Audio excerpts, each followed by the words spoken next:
mourning the passing of plant scientist Yuan Longping. He passed away at the age of 90 years old over the weekend. Yuan Longping made breakthroughs in increased rice yields, which helped to alleviate famine and poverty across much of Asia. Joining us to discuss his life and achievements further is Dulo Wegner, an agricultural economist and data analyst. Dulo, thank you so much for joining us. Really appreciate you coming on the show. It's a pleasure. Yeah, we've been having lots of conversations about agriculture lately, but how did he do it? How did Mr. Longping, may he rest in peace, increase rice yields in China? Yeah, may he so rest in peace. From 1960 to 1970, there was a huge surge in population increase in China, which over 200 million actually came into the country. This actually destabilized the economy, making famine and hungry to increase. So there was a need to boost the agricultural sector, which is virtually the most important sector any country can verge for. So Yuan actually researched.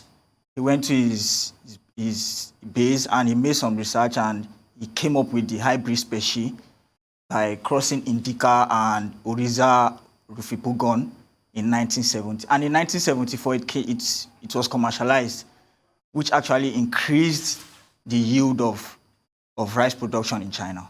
Fantastic.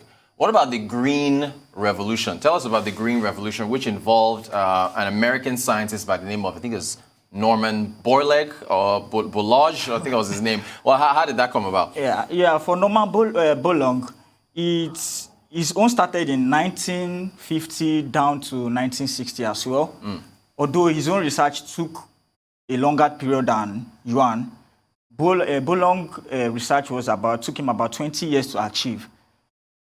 Borlaug specialized in wheat production, which actually he came up with a very special variety that is disease resistance and high yielding, low like a dwarf species actually, which was a bit good because bird can't attack and the yield was also perfect. That was how Norman has also started his own development. Can you speak? You're talking about crossing hybrids here, yeah? Yeah. And we're looking at rice farmers in China.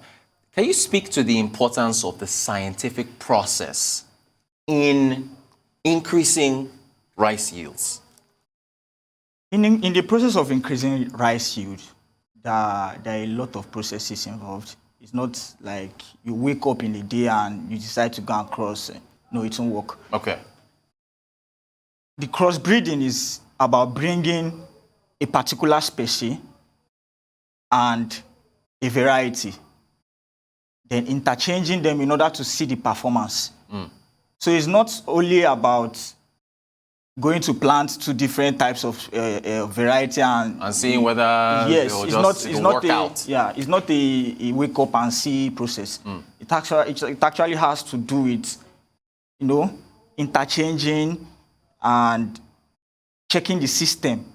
It's come to the call system 1, system 2 of a particular variety. You have to check the system and know if this variety can actually be worked on and improved on before anything can be done.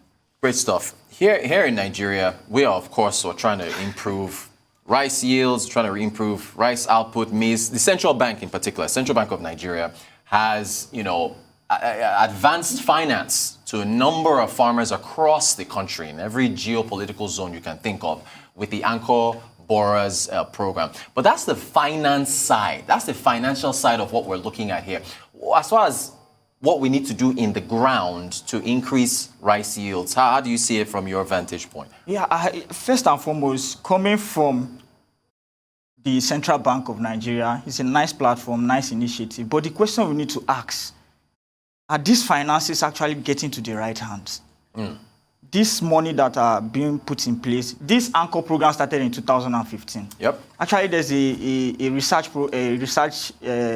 stuff we're actually working on. To my own surprise, the rice farmers in Edo State, about 40 to 50%, let's say 60% of them don't even know about this Anchor program, which is worrisome.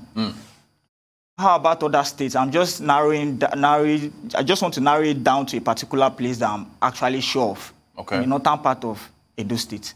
They don't even know that there's a program for them that they can obtain loan and actually pay back. So far, in the 1 trillion central bank is willing to give out, I think they've released about 300 billion.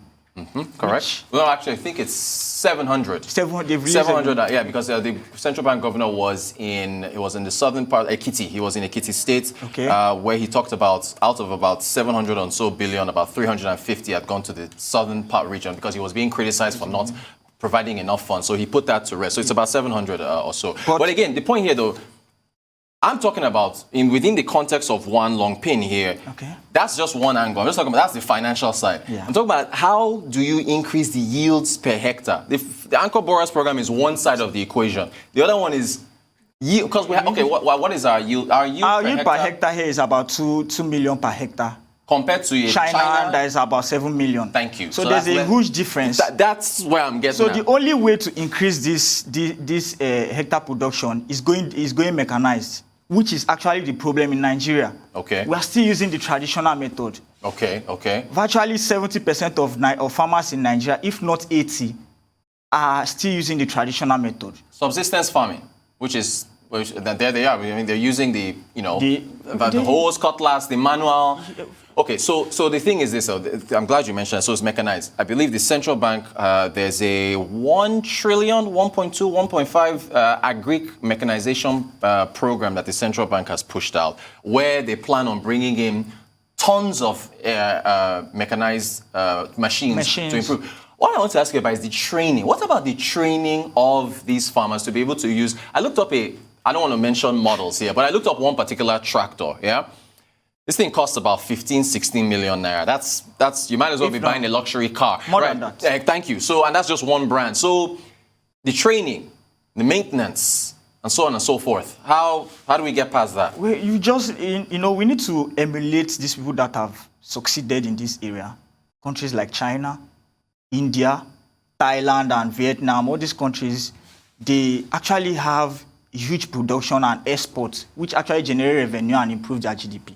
Now, in the process of training, countries like China, sorry, I'm using it as an instance. No, of course, that's where China gave a 30%, like call it subsidy, to farmers. And this 30% includes training and also...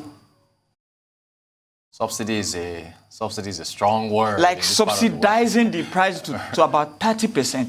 Right, I'm with you. Then giving it to these farmers to pay back. I think the loan was actually spread for some certain years, which I don't have the figures. But can we emulate these people? Can we bring it back to Africa? Can we bring it back to Nigeria? That is the focal point. If we can do this, if we go to universities, go to our research institutes, there are 1 million yuan in Nigeria. By the way, Yuan Longping put out a research paper. I do want to point about that when I was talking about the research he did in crossing those hybrids of the rice grains and so on. He put out a research paper. So speaking of our own, and I know we only have 30 seconds, but are you confident that this can be emulated over time, very quickly? Yeah, sure. Why not? It can. Great stuff. Dulo Wegner, data analyst, also agricultural economist. Thank you so much for talking to us about how to increase yields in Nigeria. Very, very pertinent topic. Appreciate you coming on the show.